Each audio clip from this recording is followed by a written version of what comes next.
so now I'm going to introduce you to a formula that you're going to find not only incredibly useful in this lab, but in all labs you're going to take later on. It is called M1V1 is equal to M2V2.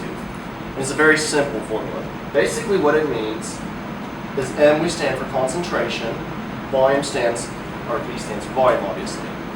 Alright, so M1 is going to be concentration initial times V1, volume initial, times M2, that's going to be concentration final, times V2, volume final. Now it's important to remember when using this equation to always keep your units straight. That's for if you're going from milligrams to grams, whichever concentration you're using, just make sure you keep your same units. Alright, and you guys should have a table very similar to this, and I'm going to walk you through what all these numbers mean. This column right here is going to be your M2. It's the concentration you're working towards. It's what you want to get to. The second column is going to be your M1. And in this case, it's 0.5 milligrams per milliliter. This right here is how much deionized water you're going to add. And it's whatever X is, or 50 minus whatever this is. And this last column is going to be your final volume. It's always 50 microliters in every case. Alright, now since you all have decided to watch our video, I'm going to actually work through one of the M1V1 equations for you.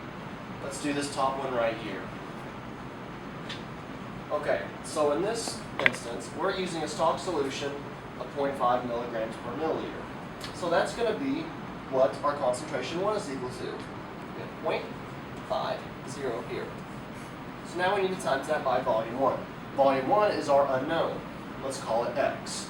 So it's going to be multiplied by X. Is equal to concentration 2. That's the final concentration that we're working to, which we know from our chart. In this instance is going to be 0.1.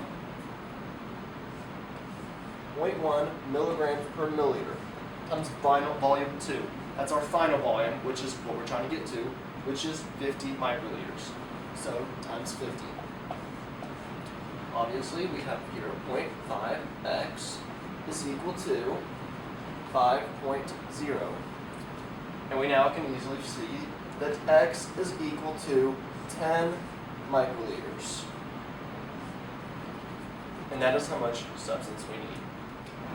And now that we found the amount of stock that we need to go into our new solution, we can easily find to get the water that we need to go into it. We do this by taking our total volume that we want, which is 50 microliters, subtracting this number that we just found, 10, and we now see we need 40 microliters of water. Here are the items that you will be using in lab today. I will list them from left to right, starting with the micropipette tips. Then following those are the micropipetters themselves. Then you have the microcentrifuge tubes. Then you have the microtiter plate, which you will be loading the wells in, and last but not least, a beaker for your non-sterile pipette tips. Okay, now I'm going to show you how to make your cereal dilutions. Your first tube should be labeled X, Y, or Z. It's your undiluted solution. To make a 1 to 10 dilution, you're going to take 10 microliters out of the undiluted, so make sure your micropipette is set at 10.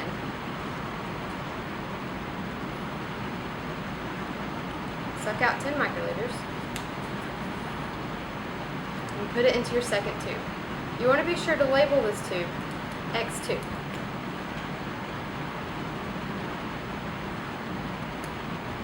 After you add your 10 microliters, you're going to want to add 90 microliters of distilled water.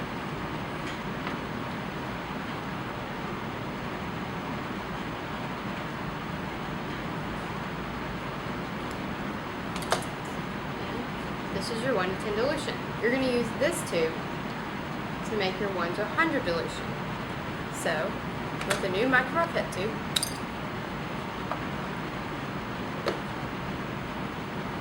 you're going to suck out 10 microliters of your 1 to 10 dilution.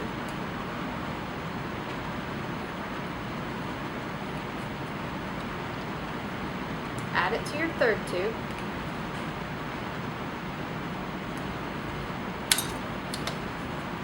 Followed by, again, 90 microliters of distilled water.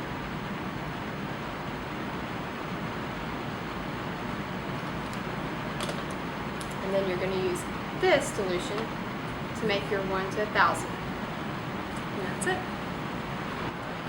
So next thing you would want to do is load the microtiter plate. microtiter plates right here. And you're going to do this according to the chart in your laboratory instructions. And it clearly lists which one goes where. And that's basically what you would do. So X1 goes in this row, you dispense X1 into this row.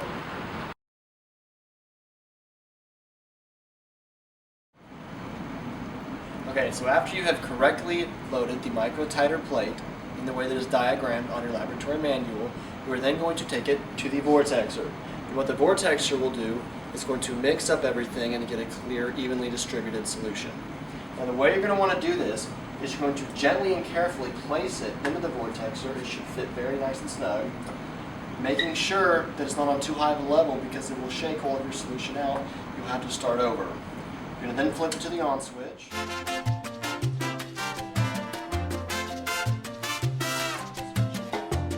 Carefully remove. Now we have an evenly distributed solution. After having vortex or microtiter plate, and we now have evenly distributed solutions, it's time to take it to the microplate reader. First thing you're going to do is you're going to remove the cover, push it back, and then it's time to insert the microtiter plate.